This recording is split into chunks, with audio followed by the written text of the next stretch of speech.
Hi guys, welcome back.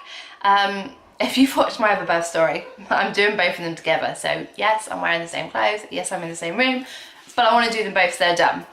So this is birth story number 2 for my youngest. I wish I had to think then, she is my youngest, I've only got 2. And this is very different to my first story, just about different. So Poppy was due on the 20th of September and she came 10 days early. So I'd had a normal pregnancy with Poppy, same as I did with my eldest. Absolute perfect pregnancy, pretty much. Didn't put on as much weight this time. I put on about 3 stone, so I was already on to a winner. I do hold an awful lot of water when I'm pregnant. I don't know why, I just do. It's just my thing. So yeah, so she came 10 days early, not through choice, kind of. She was a little bit forced. I had a midwife appointment. It must have been my 38-week midwife appointment because she was 10 days early. I think I was 38 plus 3 I must have been.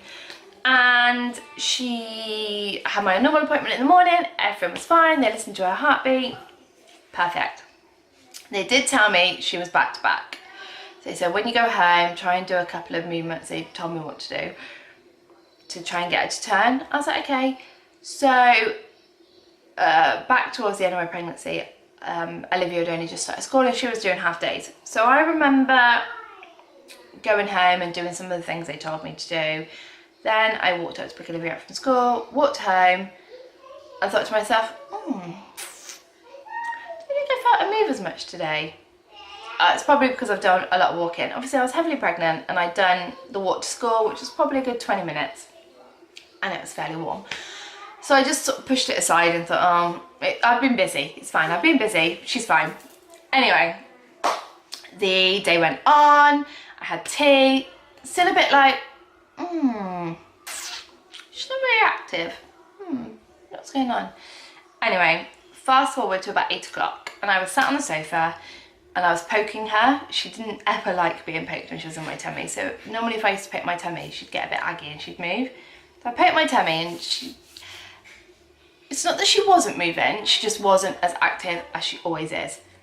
And I thought, this is a bit strange.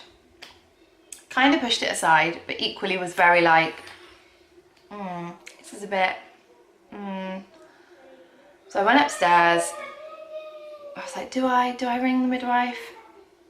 Am I being paranoid? I mean, I was only there this morning. I've only just heard her heartbeat. It was fine. Well, let's just go and get checked. So I rang the midwife, explained that I hadn't felt her move as much. I'd obviously tried to get her to move and I just wasn't feeling overly great about it. They were really good. They said, absolutely fine, come on down. I was like, okay. Now, because I thought I was being paranoid, I actually went on my own to the birthing centre, drove myself and everything. I said to my other half, I'll be back in about half an hour, then I'm just going to go to get checked. I arrived, I pressed a little buzzer, they took me through, they put me on the monitor, and as soon as I was put on the monitor, the midwife said, I just need to go and speak to the hospital. I was like, yeah, this doesn't sound good. Anyway, off she went, because I was obviously at a birthing centre, so they don't have the same facilities as like a hospital as such. I don't know what the other word is. A labour ward, I don't know. Anyway, so she went away and spoke to the local hospital, and then she came back and pulled the curtain back, and they'd left me on the trace for probably, I don't know, it must have been about 5-10 minutes, but she wasn't happy with what she was seeing, I guess, from initially putting the thing on the monitor on me. And she came back and she said, Emma, there is absolutely no easy way to tell you this. There is an ambulance coming. You need to get to hospital right now. Your baby is not very well. So obviously I started crying, very like, oh my God, I thought I was being paranoid. I thought I was being an over paranoid person. I was not expecting to be moved. They were like, do you want us to ring your partner? I was like, yeah. So they obviously, with my phone, I obviously put the number up and they rang him and they told him that he needed to meet us at hospital.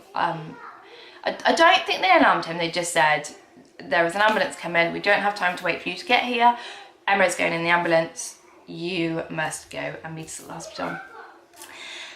I remember them banding me up. It's all a bit of a haze from there on. Again, I'm not very good with birth stories because it's all a bit hazy. They were banding me up, and prior to this, I probably should have done this to start with, but prior to me turning up there, I'd had consultations at the hospital I was being sent to have a VBAC, a vaginal birth after cesarean, because that's what I wanted. I didn't want a liposuction because that wasn't a great experience.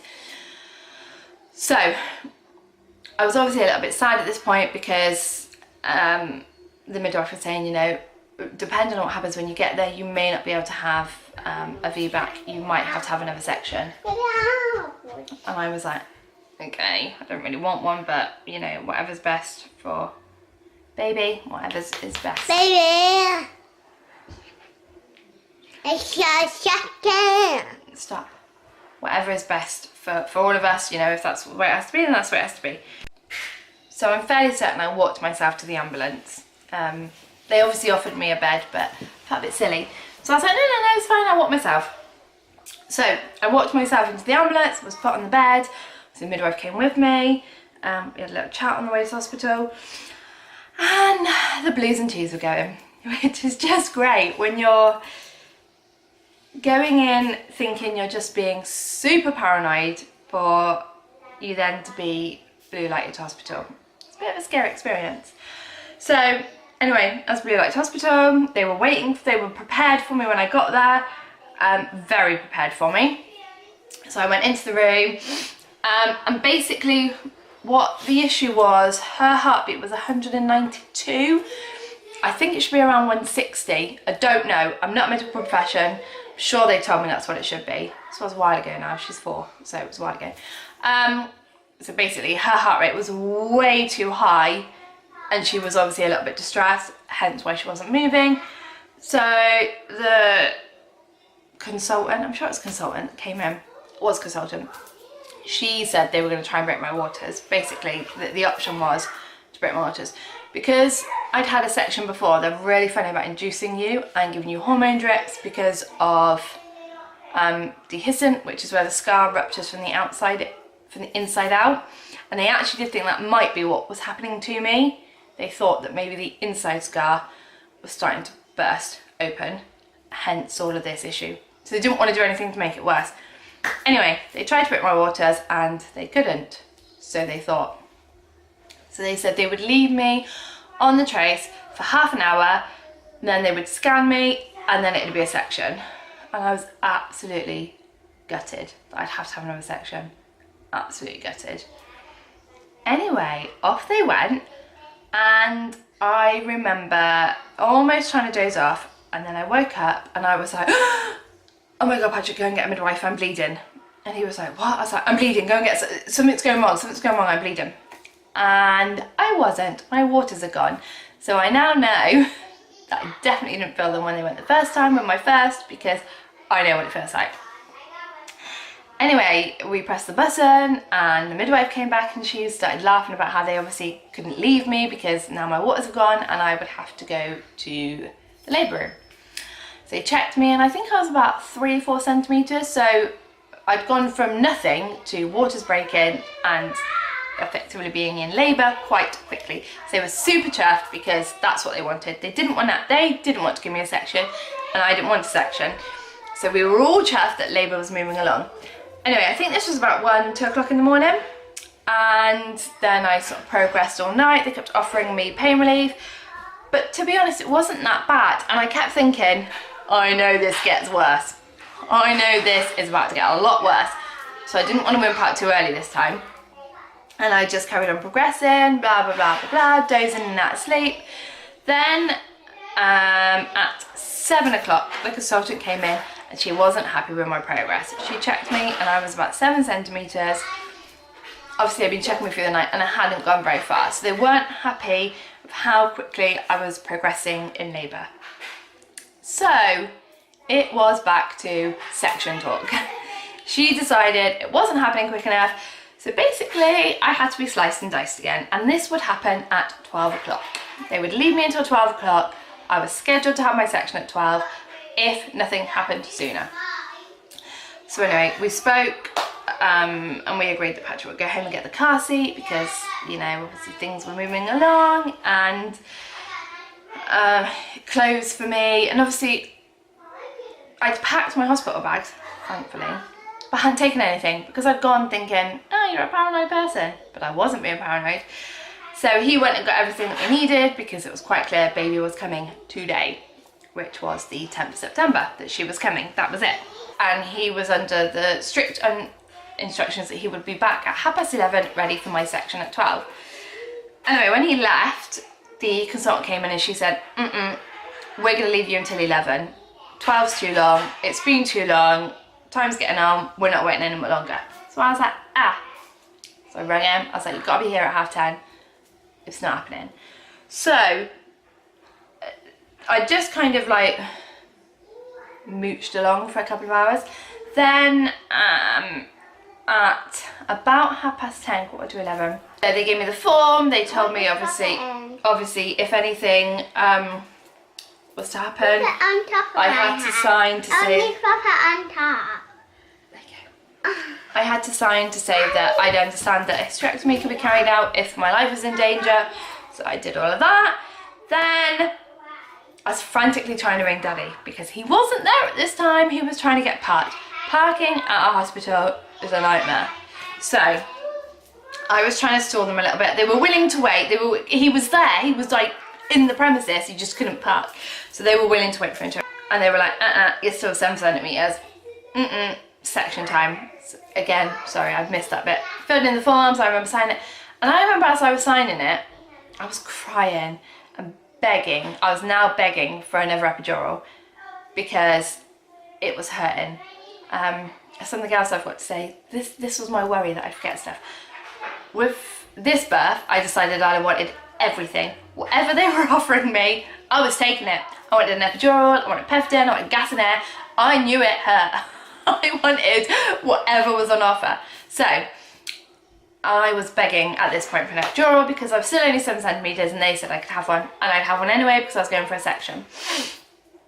So whilst I was signing all these forms, the pain massively had ramped up. Like it had gone from moderate to me thinking, this hurts. A couple of swear words were thrown out. And I remember begging Daddy to help me because it really hurt. Anyway, this was all quite quickly. So I was then wheeled down to theatre. I was taken into theatre and I was moved from the delivery bed to the theatre bed. I remember sitting on the delivery bed, so I'd literally moved.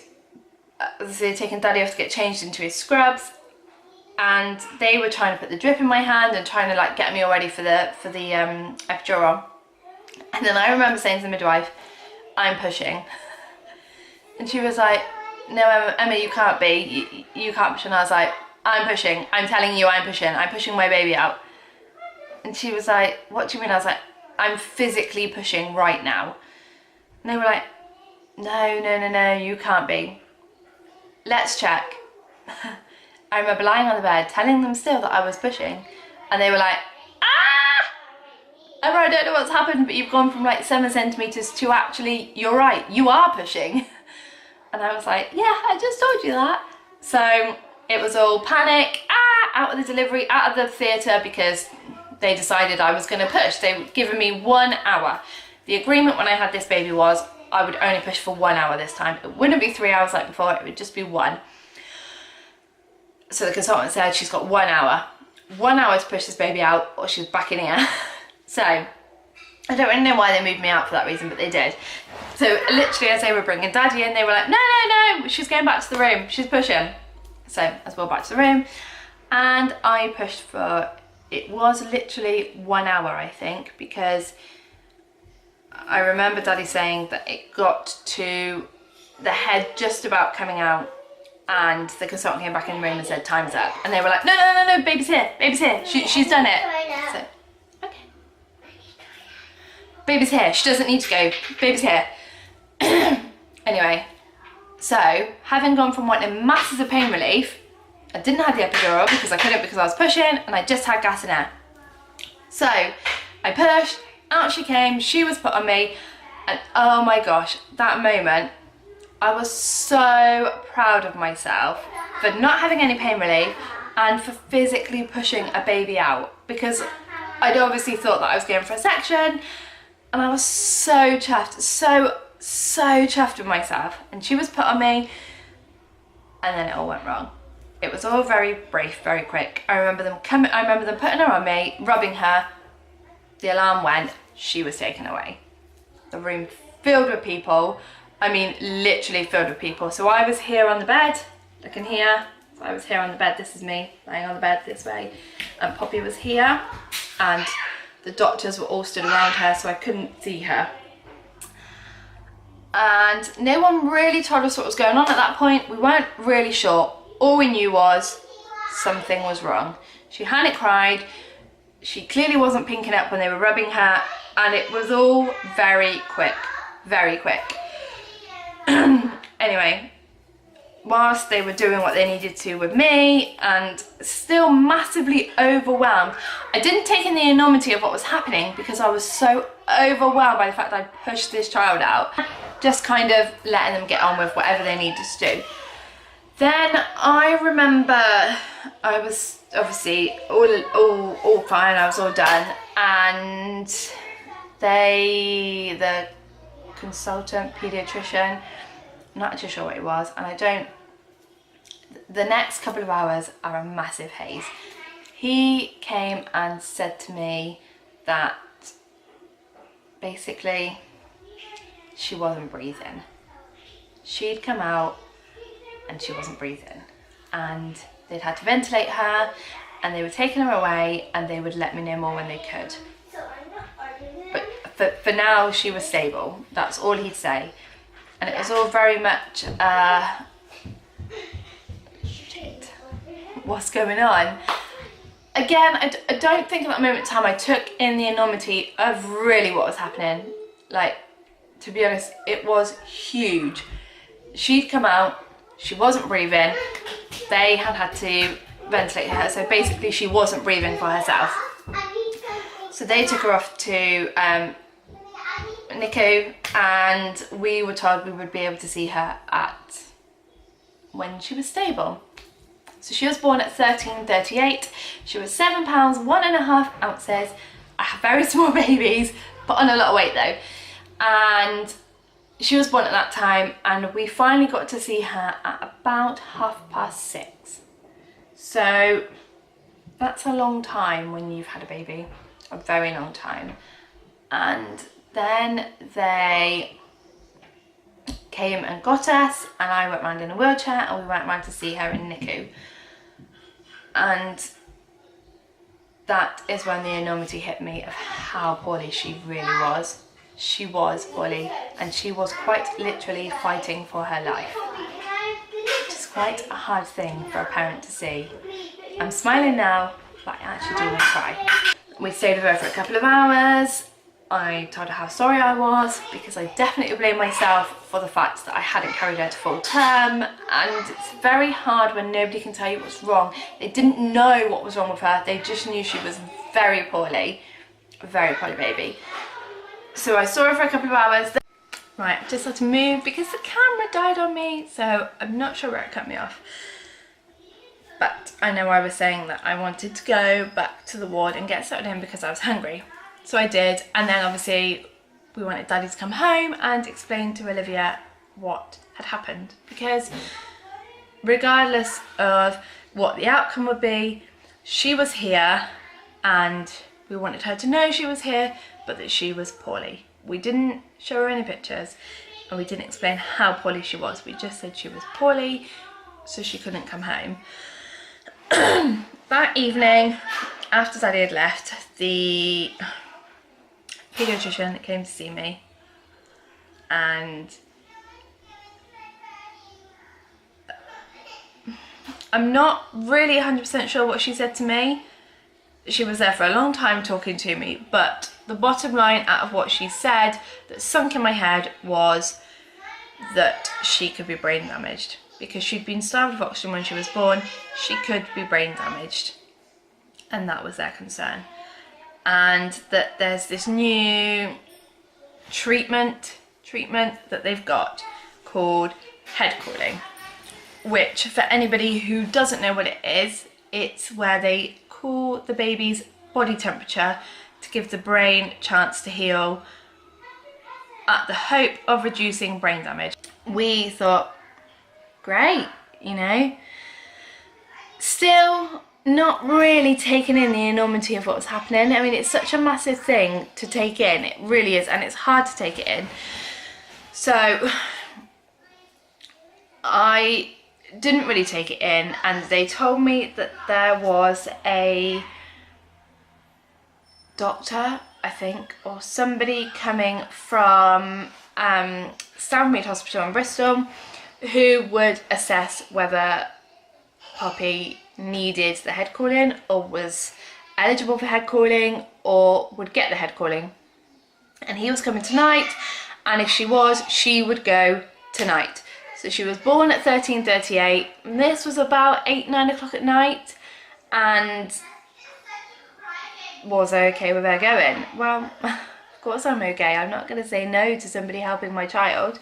So they asked if I wanted to go downstairs and say goodbye, because if she was going, it would all be very quick. It would all have to happen. If she was going, she was going. Obviously they have to have a special ambulance. She'd have to have special... Oh my gosh, she looked like she was going in a rocket. So I went downstairs, which was quite good because the doctor that had come up, he wanted to talk to me anyway. He asked me questions about my pregnancy, he asked me questions about the labour, and he was obviously trying to establish what was wrong with her and why she was born not breathing. So it was a good opportunity, and I said goodbye to her, and it was the hardest thing I've ever done because I didn't know if that would be the last time I would see her. Because you don't know, I didn't know, and nobody knew, to be fair. So I said goodbye to her, and then I went back to the room. I went back upstairs to the ward and pretty much cried. When I was in the lift going back up to the room, the paediatrician doctor came up with me because I'd not long given birth, and I guess the enormity of what happened, I wasn't allowed to walk around the hospital on my own in case I passed out. So she escorted me back to the room, and she told me, had I not gone to hospital when I did, she would not be here. She categorically told me that. And she said, thank goodness that I did go when I went. Which is bizarre because I thought I was being paranoid. Mummy. And obviously I wasn't, because there was something wrong. So she escorted me back to the room. So anyway, the consultant, obviously I'm just going back again now. The consultant agreed that she could have the head cooling done. So she was prepped, ready for transportation, which was just surreal to watch, because she had drips, because they didn't know why she wasn't breathing and what was wrong with her. They were obviously treating her for lots of different things whilst trying to find out what the cause was. And she had drips everywhere. She had a lot of fluid on her lungs, so she had she's still got scars now, 2 little drains in her lungs to drain the fluid. And just the preparation and enormity to move her. I mean, we're so lucky with the NHS, so lucky, because I just can't imagine how much that must cost to move her. She needed to be moved with doctors. She couldn't just go with the ambulance staff. She needed to have a doctor in the ambulance with her to be transported from one hospital to another. So just amazing. And the NEST team, Newborn Emergency Stabilisation Team, I think they're called, which are the special doctors that take newborn babies that are very poorly in the ambulance, was so good. They took my mobile number, they wouldn't ring me. They texted me to tell me that she had arrived at Southmead Hospital, and that everything had been fine in the ambulance. Which again, is just, I'm sure that's protocol, but when you've just had a baby that's very poorly, it is so reassuring to know that so many people want to help you, and make sure that everything's okay. They really, really do. So anyway, I must have been so exhausted because even with everything that was going on, I did sleep. I slept until they came round in the morning to take my blood pressure, which was just great. I remember them waking me up and I was saying to myself, I'm really tired, I just want to sleep.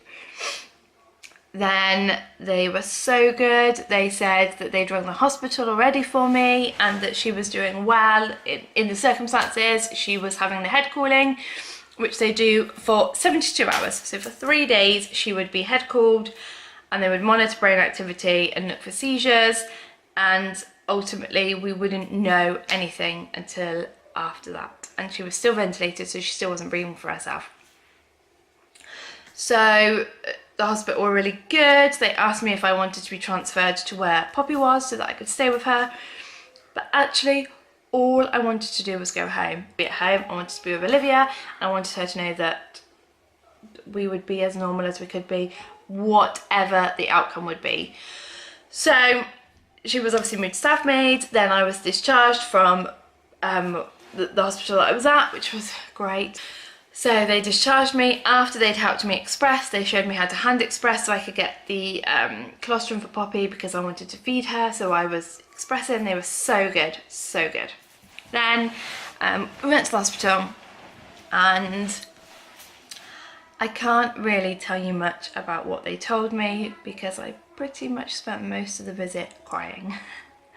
I don't really remember what they told us. They obviously told us a lot of stuff. We were able to see the probes that were on her brain. We were able to see the stats going up and down for seizures. I think she only had one. Again, whilst they were still trying to work out what was wrong with her, and she was still ventilated. Now, this was obviously the Thursday because she was born on the Wednesday. Then we visited her on and off for the next 2 weeks. She was in 2 weeks. So I will just briefly round this up now because this has been quite a long video. So in the 2 weeks that she was in hospital, she went from like the very intensive care unit to special needs, and then eventually she was allowed home.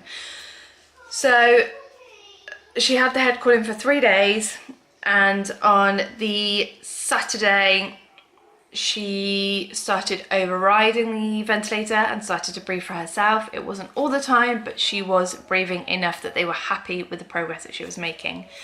And then on the Sunday when I rang in the morning to see how she was, because I was ringing every day whilst visiting and juggling Olivia, they told me that if she continues to override the ventilator, so she had been starting to override it that morning and pretty much wasn't using it, she was breathing for herself, that they would take it out on a Sunday evening, the same time that she would come off head cooling. So she would come off the head cooling and off the ventilator, and all being well, we would be able to hold her on the Monday. Bearing in mind, other than when she was put on me for those split seconds, we haven't held her. We weren't allowed to hold her. She was obviously very poorly. So I was so happy. I was obviously still trying to express. The NICU lent me a electric pump, which is just... NICU's not a nice place for any parent. However, the staff are just amazing. They go above and beyond, literally above and beyond. I'm sure they do it for everyone, and it wasn't just my experience, but nothing was a problem for them, nothing. The breastfeeding lady sat with me numerous times to help me hand express, manually express, trying to get Poppy to latch on. It was just amazing. And when I eventually said, after a week of expressing, I can't do this anymore because I feel like a cow and my milk was slow at coming in and I was barely producing enough milk for one feed, and I told them I wanted to go on formula, they were so good. They didn't try and pressure me to carry on breastfeeding. I wasn't frowned upon. They didn't look down on me. They were just, okay, that's your choice. If you want to give her formula, what formula do you want to give her? And we will give her that formula. It's very hormonal, but I cried again because I felt like I'd failed to help her develop, I'd failed to feed her. I felt a bit like a failure, very much like a failure, and to have the support and not be judged really meant the world to me. I don't think that the staff, not only for what they've done for Poppy, but for me, will ever truly know how thankful I am, and I really am. So, a long story short, again, I wish I keep saying that, she started to breathe for herself, and she was taken off head cooling, and we held her, and she was still being tube fed, but that came out 3 or 4, 5 days before she was due to come home. Then they took the little drains out from her lungs, and she was tiny. She lost so much weight. She was absolutely tiny when we first had her. I think she was just under 6 pounds, so she was so tiny. And yeah, they still don't really know what was wrong with her. They think she had an infection of some kind.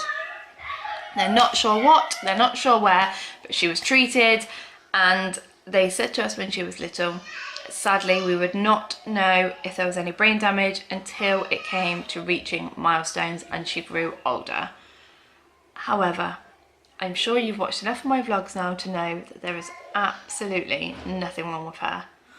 So the pioneering head cooling clearly worked, because on her notes she was not breathing for 40 minutes. On the APGAR score, I think she went from a 4 to a 1 to a 2 when they finally ventilated her. So just, the NHS is amazing, absolutely amazing. If it wasn't for the NHS, she would not be here today. She wouldn't be here today. That's the simplest way to put it. We wouldn't have a Poppy. So very, very grateful, and I will always be grateful for what they do. Always, never take them for granted. They're just amazing. So I will round this up now because it's super long, but if anybody wants any of my personal experience of head cooling, or if anyone's been in a similar situation, message me, leave a comment below, and I will offer you advice from my personal experience. It won't be professional advice, I'm not a professional, but I've been there, I've been in that boat, and if I can help, let me know. So on that note, I'm going to end this because that's it. It's been super long, and as you can see, both of my births, after births, were not great. I'm not very good. Pregnancy is fine, it's the after bit, not great for me. So thank you all so much for watching this. If you have got to the end, thank you, because I know this one's very long. I'm very aware it's very long, and I'm very grateful, and I will see you all soon. About to leave, already packing. Come with me, I'm not really asking. We'll get away to a place where we don't know.